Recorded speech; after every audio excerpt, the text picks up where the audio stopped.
ఓం శ్రీ మాత్రే నమః ఛానల్లోకి స్వాగతమండి. మీ ఇంట్లో గాని మీ పక్కింట్లో గాని కుక్కని పెంచుతున్నారా? అయితే మీకు జీవితంలో మిగిలేది ఇదే.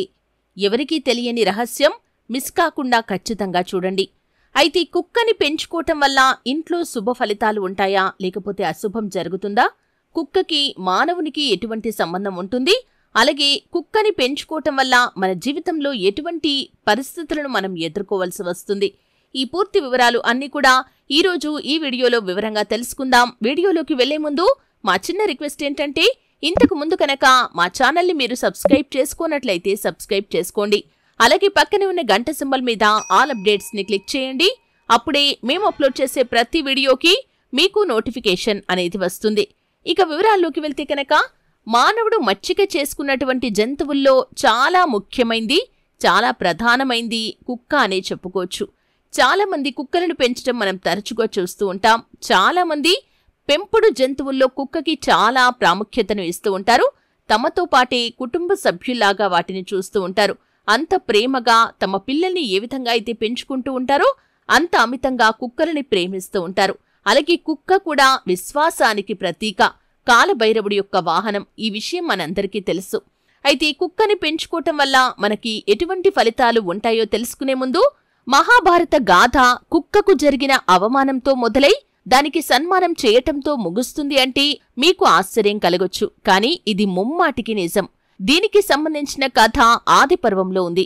ధర్మరాజు ముని మనవడైన జనమేజయుడు యాగం చేస్తూ ఉండగా ఆ యాగస్థలికి సారమేయ అనే కుక్క వచ్చింది. దేవతల సునకమైన సరమ దీనికి తల్లి. కుక్క గలాటా చేస్తుందేమో అనే భయంతో జనమేజయుడి తమ్ముళ్ళు, కుమారులు సారమయ్యను కొట్టారు. ఆ దెబ్బల బాధతో అది కాస్త తల్లి వద్దకు వెళ్లి జనమేజయుడి పరివారం తనను అకారణంగా దండించింది అంటూ ఏడ్చింది. తల్లి హృదయం ద్రవించి, నువ్వేం తప్పు చేయకున్నా వారు ఎందుకు దండిస్తారు? పద, రాజునే న్యాయం అడుగుదాం అని బిడ్డను వెంటబెట్టుకుని రాజస్థానానికి బయలుదేరింది సరమ. సభాస్థలిలో అందరూ చూస్తూ ఉండగా న్యాయం చెప్పమని జనమేజయుణ్ణి నిలదీసింది.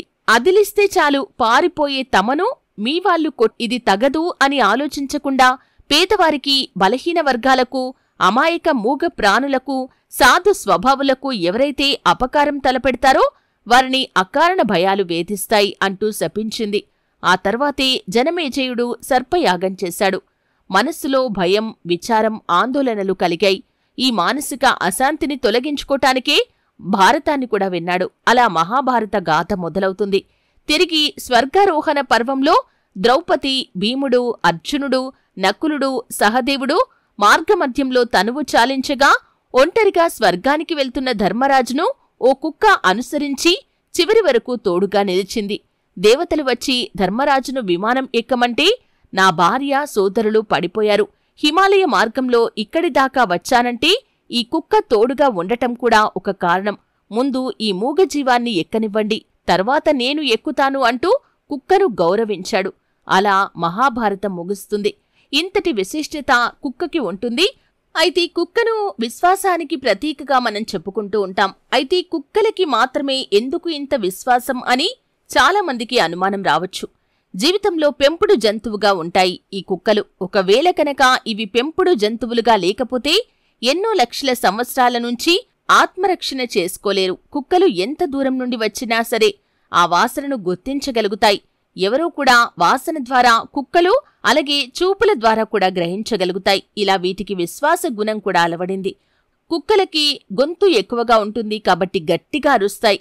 కుక్క అరిస్తే చాలా మంది పట్టించుకోరు, కానీ కుక్క ఏడిస్తే మాత్రం అందరూ భయపడుతూ ఉంటారు. చావుకు దగ్గరగా ఉన్న మనిషి వారి శరీర మార్పులను బట్టి, ఆ వాసనను బట్టి కుక్కలు చావును ముందే పసగట్టగలవు. పైగా ఎవరైనా చనిపోతే అతనితో ఎలాంటి సంబంధం లేని కుక్క కూడా ఏడుస్తుంది అని చాలా మంది చెబుతూ ఉంటారు. ఇలాంటి చాలా నమ్మకాలు ప్రజలు నమ్ముతూ ఉంటారు.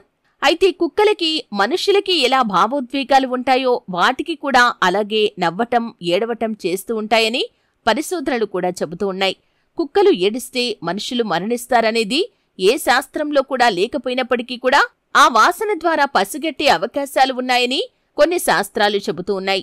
అయితే చాలామంది కుక్కను ప్రేమతో పెంచుకుంటూ ఉంటే మరికొంతమంది సేఫ్టీ కోసం, అంటే ఆత్మరక్షణ కోసం కుక్కలను పెంచుకుంటూ ఉంటారు. దొంగల భయం లేకుండా ఉండటానికి, అలాగే తమ ఇంట్లోకి అపరిచిత వ్యక్తులు వచ్చినప్పుడు కుక్క అరవటం ద్వారా వారిని గుర్తుపట్టడానికి వీలుగా ఉంటుందని ఈ విధంగా చాలామంది సేఫ్టీ కోసం కూడా పెంచుకుంటూ ఉంటారు. కుక్కను పెంచుకుంటే అది విశ్వాసానికి మారుపేరుగా ఉంటుందని మనందరికీ తెలుసు. ఇంకా ఎంతో మంది యజమానుల ప్రాణాలను కష్టమైన పరిస్థితుల్లో కూడా ఇవి కాపాడగలుగుతాయి. కుక్కను పెంచుకోవటం అనేది మన ఇంటికి వాస్తుపరంగా కూడా మంచిదని వాస్తు నిపుణులు కూడా చెబుతున్నారు. కుక్కను మనం కాల భైరవుడిలాగా పూజిస్తాం. కుక్కను పెంచటం వల్ల మనకు ఆ భగవంతుడి యొక్క అనుగ్రహం కూడా కలుగుతుంది. కుక్కకు రోజూ కడుపు నిండా ఆహారం పెట్టడం వల్ల శనిదేవుడు మనల్ని అనుగ్రహిస్తాడు. మనం ఉదయం లేచిన వెంటనే కుక్కని చూడటం వల్ల శుభాలు కూడా జరుగుతాయని ఒక నమ్మకం కూడా చాలా మందిలో ఉంది. కుక్కను ప్రేమగా పెంచుకోవటం వల్ల మనకు మానసిక ప్రశాంతత కూడా కలుగుతుంది. ఏది ఏమైనా కాని పని ఒత్తిడి ఉన్నా లేదా దేనివల్లైనా ఒత్తిడికి గురైతే పెంపుడు జంతువుతో కాసేపు ఆడుకోవటం వల్ల ఒత్తిడి కూడా చాలా మట్టుకు తగ్గుతుంది. కుక్క మన ఇంట్లో తిరుగుతూ ఉంటే కనుక పాజిటివ్ ఎనర్జీ పెరుగుతుంది. ఎందుకంటే కుక్క తిరగటం వల్ల మనలో ఉత్సాహం కూడా పెరుగుతుంది. పాజిటివ్ ఎనర్జీ కూడా ఈ విధంగా పెరిగే అవకాశాలు ఉంటాయి.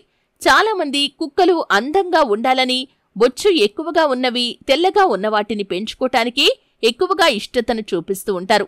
కానీ మనం నల్ల కుక్కని పెంచుకుంటే శని, రాహు, కేతువుల యొక్క ప్రతికూల ప్రభావాన్ని తగ్గించటం జరుగుతుంది. కాబట్టి మనం ఇంట్లో పెంపుడు జంతువుగా కుక్కను పెంచుకోవటం వల్ల మన ఆరోగ్యానికి మేలు చేస్తుంది, మన మనస్సుకి ప్రశాంతతను కలిగిస్తుంది. అలాగే సేఫ్టీ పరంగా కూడా మనకు చాలా ప్రయోజనాలు ఉంటాయి. అలాగే కుక్కని ఎప్పటికప్పుడు క్లీన్గా ఉంచుకోవటానికి ప్రయత్నం చేయండి. అంటే కొంతమంది కుక్కలను పెంచుకుంటూ ఉంటారు, కానీ వాటిని ఇంట్లో ఏదో ఒక మూలన కట్టేసి పెడుతూ ఉంటారు. కానీ ఈ విధంగా చేయకుండా మీతో పాటు దాన్ని ఒక మనిషిలాగా మీరు ట్రీట్ చేసినట్లయితే అది కూడా అదే విధంగా మీతో పాటు మసులుకుంటూ ఉంటుంది. ఈ విధంగా వాటితో మీకొక బాండింగ్ అనేది ఏర్పడుతుంది. అలాగే మీ యొక్క మనస్సులో ఎటువంటి సమస్యలు ఉన్నా కానీ వాటితో కాసేపు మీరు సమయాన్ని గడపటం వల్ల ఆ సమస్యలను మీరు మర్చిపోగలుగుతారు. మానసికంగా ఎంతో ప్రశాంతత కలుగుతుంది. మానసికంగా మనం ప్రశాంతంగా ఉన్నప్పుడే మనకు అనారోగ్య సమస్యలు ఎక్కువగా రాకుండా ఉండటానికి కూడా అవకాశం ఉంటుంది. దానికి రెగ్యులర్గా స్నానం ఖచ్చితంగా చేయించండి. అంటే మీరు వాటికి తీసుకోవాల్సినటువంటి జాగ్రత్తలు మాత్రం ఖచ్చితంగా తీసుకోవాలి. కుక్కని ఇంట్లో పెంచుకుంటూ కూడా దాన్ని క్లీన్గా ఉంచినట్లయితే మాత్రం దానివల్ల మీకు, మీ కుటుంబ సభ్యులకి అనారోగ్య సమస్యలు వచ్చే అవకాశాలు ఉంటాయి. అలాగే చిన్న పిల్లలు ఉన్న ఇళ్లలో కూడా కొంచెం జాగ్రత్తగా ఉండాలి. లేకపోతే మాత్రం కొన్ని ఇబ్బందులు తలెత్తే అవకాశాలు కూడా ఉంటాయి. అయితే కుక్కలు ఏడిస్తే ఏదైనా అపశకునం జరుగుతుందని కూడా చాలా మంది నమ్ముతూ ఉంటారు. అలాగే రాత్రిపూట ఏడిస్తే అశుభానికి సంకేతమని కూడా భావిస్తూ ఉంటారు.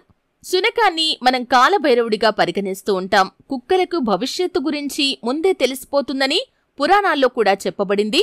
జంతువులన్నిట్లో అత్యంత విశ్వాసం ఉన్నది ఒక్క కుక్క మాత్రమే. అలాగే మనుషులతో చాలా స్నేహపూర్వకంగా కూడా ఉంటుంది. అయితే వీధుల్లో కుక్కలు రాత్రిపూట అరిచినా కాని, అదే పనిగా మూలిగినా కాని, తరచుగా ఏడ్చినా కాని యమధర్మరాజు వస్తున్నాడని, వాటికి ఆత్మలు కనిపిస్తాయని చాలా మంది నమ్ముతూ ఉంటారు. అయితే దీనికి కారణం ఏంటి అనే విషయాన్ని చూస్తే కనుక ప్రకృతిలో జరిగే మార్పులను ముందుగానే పసిగట్టే శక్తి ఈ కుక్కలకి ఉంటుంది. రాబోయే ప్రమాదాలను లేదా ఏదైనా అవాంఛనీయ సంఘటన గురించి ముందుగానే పసిగడతాయి. ఆ సమయంలో అవి ఏడవటం లేదా అరవటం వంటివి చేస్తూ ఉంటాయి. మనకు ఎదురయ్యే ప్రమాదాల గురించి తెలియచేయటానికి ఇలా జరుగుతుందని చాలా మంది విశ్వసిస్తూ ఉంటారు. అలాగే జ్యోతిష్య శాస్త్రం ప్రకారం కూడా ఇంటి ముందు ఎప్పుడైనా కుక్క ఏడుపు కాని లేదా అరుపులు కాని వినిపిస్తే చాలా జాగ్రత్తగా ఉండాలి. ఎందుకంటే ఇది మీ జీవితంలో మీరు ఎదుర్కొనే కొన్ని అనారోగ్య సమస్యలను కూడా సూచిస్తుంది. అంతేకాకుండా మీ ఇంట్లో ఎవరైనా తీవ్రమైన అనారోగ్యంతో బాధపడుతున్నారని కూడా సూచిస్తుంది. కుక్క ఇంటి బయట లేదా తలుపు దగ్గర అర్ధరాత్రి వేళల్లో ఏడుస్తూ ఉంటే ప్రతికూల ఫలితాలను కూడా మీరు ఎదుర్కోవలసి వస్తుంది. అలాగే మీ కుక్క అంటే మీరు ఇంట్లో పెంచుకునే కుక్క అకస్మాత్తుగా ఏడవటం కానీ లేదా తినటం, తాగటం మానేస్తే చాలా జాగ్రత్తగా ఉండాలి. ఏవైనా పెద్ద సంక్షోభాలు ఎదురయ్యే ముందు కుక్కలు ఇలా చేస్తాయని జ్యోతిష్య శాస్త్ర నిపుణులు చెబుతున్నారు. మీ ఇంటి తలుపు దగ్గర లేదా ఇంటి ముందు కుక్కలు ఇలా ఏడిస్తే మరింత జాగ్రత్తగా ఉండాలి. మీరు సమస్యలను ఎదుర్కోవలసి వస్తుంది. కానీ సైన్స్ ప్రకారం చూసినట్లయితే కొంతమంది హేతువాదులు మాత్రం వీటిని మూఢనమ్మకాలని కొట్టిపారేస్తూ ఉంటారు. వాస్తవానికి కుక్కలు తమ సహచరులకు ఏదైనా సందేశం ఇవ్వాలనుకుంటున్నప్పుడు మాత్రమే ఇలా ఏడుస్తాయని, వాటి ప్రత్యేక స్వరం ద్వారా కుక్కలు కొన్నిసార్లు తమ స్థితిగతులను తెలుపుతాయని, లేదంటే కుక్కలకు ఏదైనా నొప్పి ఉన్నప్పుడు కూడా ఏడుస్తాయని ఈ విధంగా చెబుతూ ఉంటారు. కానీ ఏది ఏమైనప్పటికీ కూడా కుక్కను మీ ఇంట్లో కానీ లేకపోతే మీ ఇంటి పక్కన వారు కానీ పెంచుకుంటే దానివల్ల మీకు మంచి జరుగుతుంది కానీ చెడు అనేది జరగదు. అంటే కుక్కను ఇంట్లో పెంచుకోవటం వల్ల మీరు మానసికంగా కూడా ప్రశాంతంగా ఉండగలుగుతారు. అలాగే మీ యొక్క కుటుంబం కూడా ఎంతో ప్రశాంతంగా ఉండగలుగుతుంది. పిల్లలతో కూడా మీతో కూడా మంచి సహవాసాన్ని అది కలిగి ఉంటుంది. కాబట్టి కుక్కను పెంచుకోవటం వల్ల మనకి ప్రయోజనాలే తప్ప మనకి ఎటువంటి చెడు ఫలితాలు అనేవి ఉండవు. అలాగే రాహు, కేతు, శని ప్రతికూల ప్రభావాలను నివారించడానికి ఇంట్లో నల్ల కుక్కను పెంచుకోవటం వల్ల ఇటువంటి దోషాలు ఏ ఉన్నా కూడా అవి తొలగిపోతాయి. అలాగే శని భగవానుడి యొక్క ఆశీస్సులు మీకు కలగాలంటే మీరు ప్రతిరోజు కుక్కకు అన్నం కూడా పెట్టాలి. ఈ విధంగా కుక్కను మీరు పెంచుకుంటే దానివల్ల ఎటువంటి ప్రమాదం అనేది ఉండదు. దానివల్ల శుభ ఫలితాలే ఉంటాయి. కాబట్టి ఎవరికైతే కుక్కలను పెంచుకోవాలని ఆసక్తి ఉంటుందో వారు ఖచ్చితంగా కుక్కలను పెంచుకోవచ్చు. చూసారు కదండి, వీడియో నచ్చితే ఖచ్చితంగా లైక్ చేయండి. మరిన్ని మంచి మంచి వీడియోల కోసం ఇప్పుడే మా ఛానల్ని సబ్స్క్రైబ్ చేసుకోండి.